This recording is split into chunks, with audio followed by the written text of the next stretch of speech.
బెంగాల్ ఫలితాలపై దేశమంతా ఎదురు చూస్తుంది. నాలుగోసారి గెలుపు కోసం మమతా బెనర్జీ ఫైట్ చేస్తుంటే బెంగాల్లో తొలిసారి పాకా కోసం బీజేపీ పోరాడుతుంది. బెంగాల్లో పోరు మమతా వర్సెస్ మోదీ అండ్ అమిత్ షాగా కొనసాగింది.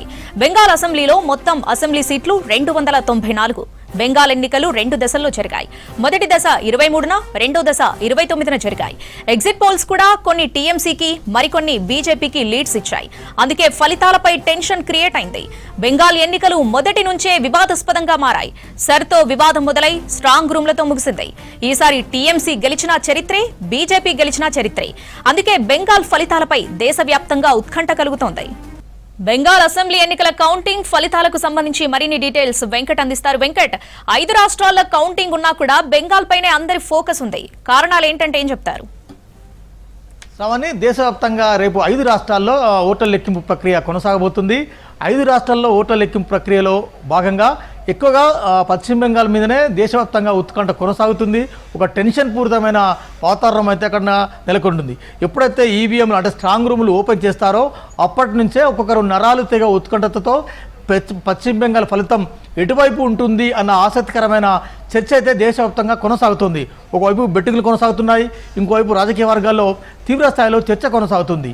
బెంగాల్లో 4 ప్రధాన రాజకీయ పార్టీలు హోరాహోరీగా తలపడినా ఇద్దరి మధ్య ప్రధాన పోటీ ఉంది. ఒకటి తృణమూల్ కాంగ్రెస్, అదేవిధంగా భారతీయ జనతా పార్టీ బీజేపీ. ఈ ఇద్దరి మధ్య ఎవరు గెలిచినా, అటు మమతా బెనర్జీ గెలిచినా ఈసారి 4వసారి గెలిచిన చరిత్ర ఉంటుంది. ఇంత జరిగిన బీజేపీ గెలిచినా కూడా ఒక చరిత్ర ఉండే అవకాశం అయితే మనకు స్పష్టంగా కనబడుతుంది. బెంగాల్ రాజకీయాలపై దేశవ్యాప్తంగా ఒక విస్తృత చర్చ కొనసాగుతుంది, ఒక ఉత్కంఠ అయితే కొనసాగుతుంది. శ్రావణి, మనం చూస్తున్నాం మొత్తం అభ్యర్థులు దాదాపు 2926 మంది అభ్యర్థులు అక్కడ బరిలో ఉన్నారు.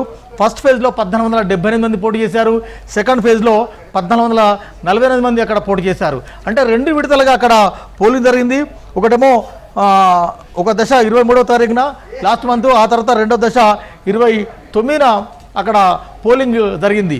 అంటే బెంగాల్లో మొత్తంగా అంటే ఎన్నికల వాతావరణం అంతా కూడా ఆద్యంతం కూడా మొత్తం ఆశాంతం అంతా కూడా కాంట్రవర్సీ, వివాదాస్పదంగా ప్రతి అంశం కూడా మారుతూ వస్తుంది. ఎందుకంటే సర్తో మొదలైన ఈ వివాదం స్ట్రాంగ్ రూమ్ల వరకు కూడా అదే వివాదం, అదే విమర్శల వాడి వేడి పెరుగుతోంది. సార్ రైట్, టీఎంసీ ఒక్కసారి మనం చూస్తున్నాం గత ఎన్నికల్లో 2021లో జరిగిన ఎన్నికల్లో టీఎంసీ అక్కడ సేమ్ బీజేపీ ఇంతే స్థాయిలో పోటీ చేసిన 215 సీట్లు అక్కడ సాధించింది. అంటే 48% ఓటు షేర్ 2021లో ఉంది. ఈసారి ఎన్నికల ఫలితాలకు వచ్చేసరికి చాలా మట్టుకు ఎగ్జిట్ పోల్స్ కూడా తృణమూల్ కాంగ్రెస్ మమతా బెనర్జీ 4వసారి ముఖ్యమంత్రి అవుతారు అని మెజార్టీ ఎగ్జిట్ పోల్స్ చెప్తున్నాయి. కానీ అంతే తగ్గట్టుగా బీజేపీకి కూడా అవకాశం ఉన్నట్టుగా మరికొన్ని ఎగ్జిట్ పోల్స్ చెప్తోంది.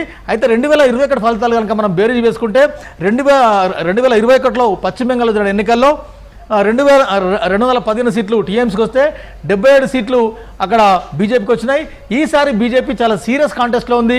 అదే శుభేందు అధికారి, అదేవిధంగా సామిక్ భట్టాచార్యలు అక్కడ కీలకం, హిందూ ఓట్ బ్యాంక్ ఏకీకరణ, అదేవిధంగా మమతా బెనర్జీ కొంత నెగిటివిటీ, అంటే 15 ఏళ్ల పాలనకు చెక్ పెట్టాలని ఒక నెగిటివిటీ, చొరబాట్లను టీఎంసీ ప్రోత్సహిస్తుందని రకరకాలుగా పొలిటికల్ నరేషన్స్ అన్ని కూడా పెద్ద ఎత్తున ఈ ఎన్నికల్లో కొనసాగినాయి. ఒక్కసారి కౌంటింగ్ విషయానికి వస్తాం.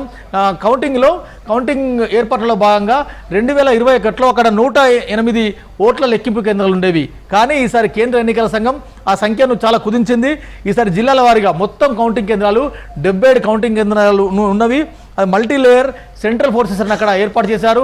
ఒక 5 అంచెల భద్రతా వ్యవస్థను, ఒకవేళ పోలింగ్ ఏజెంట్లు లోపలికి వెళ్ళాలన్నా, పోలీసులు వెళ్ళాలన్నా ఒక 5 అంచెల భద్రతా వ్యవస్థ ఉంది. క్యూఆర్ కోడ్ కూడా ఒక సిస్టమ్ పెట్టారు, QR based ID system. Polling ఏజెంట్లకు కానీ కౌంటింగ్ ఏజెంట్లకు కానీ మిగిలిన అధికారులకు కానీ. ఇకపోతే 2294 అసెంబ్లీ సీట్లు అక్కడ ఉన్నాయి. కానీ 2093 293 సీట్లకు మాత్రమే రేపు ఓట్ల లెక్కింపు ప్రక్రియ అక్కడ కొనసాగబోతుంది. అక్కడ టీఎంసీ అదేవిధంగా బీజేపీ మధ్య ఎన్నికల తతంగం అంతా కూడా ఊరహోరీగా కొనసాగింది. చాలా పొలిటికల్ నరేషన్స్, అంటే 15 ఏళ్ల దీదీ పాలనకి, 10 ఏళ్ళ టీఎంసీ పాలనకి ఈసారి చెక్ పెట్టాలని బీజేపీ చాలా సీరియస్గా కూడా పోల్ నరేషన్ కొంత డెవలప్ చేసిన పరిస్థితి మనం చూస్తున్నాం. అంటే యాంటీ ఇన్కంబెన్సీ కొంత ఉందని కొంత నరేటివ్ బిల్డప్ చేస్తున్నారు. అవినీతి, హింస ఆరోపణలు, ఇట్లాంటి అంశం. సేమ్ టైంలో దీదీ కూడా ఏమాత్రం అంటే లేడీ అయినప్పటికీ ఏమాత్రం వెనక్కి తగ్గకుండా మోదీ, అమిత్ షా, బీజేపీ నాయకత్వాన్ని కూడా సింగిల్ హ్యాండ్గా, ఒంటరి మహిళగా సింగిల్ హ్యాండ్గా ఆమె ఎదుర్కొనే ప్రయత్నం చేశారు. అంటే మొదటి నుంచి కూడా కేంద్ర ప్రభుత్వాల పథకాలు డొల్లా ఉందని, అదేవిధంగా కేంద్రం పశ్చిమ బెంగాల్ మీద అజమాయిషీ చేసే ప్రయత్నం చేస్తుందని, సర్ పేరుతో 70,000 ఓట్లు తొలగించినా ఆమె ఒంటి చేత్తోనే అక్కడ మళ్ళీ కోర్టుకు వెళ్ళి 35 లక్షల సీట్లను 30 లక్షల ఓట్లను ఆమె తిరిగి చేజిక్కించుకున్న పరిస్థితి. సో మొత్తానికైతే అక్కడ రేపు పశ్చిమ బెంగాల్లో ఏం జరుగుతుంది, ఏం జరగబోతుంది అన్న రాజకీయ చర్చ అయితే చాలా విస్తృతంగా కొనసాగుతుంది. నిజంగా కూడా శ్రావణి, పశ్చిమ బెంగాల్లో ఎవరు గెలిచినా కూడా ఇటు బీజేపీ గెలిచినా ఒక చరిత్ర అవుతుంది, మమతా బెనర్జీ గెలిచినా 4వసారి ఒక చరిత్ర అవుతుంది. ఈ చరిత్ర కోసం భారత రాజకీయాలు చాలా ఆతృతగా ఎదురుచూస్తున్నాయని చెప్పాలి శ్రావణి.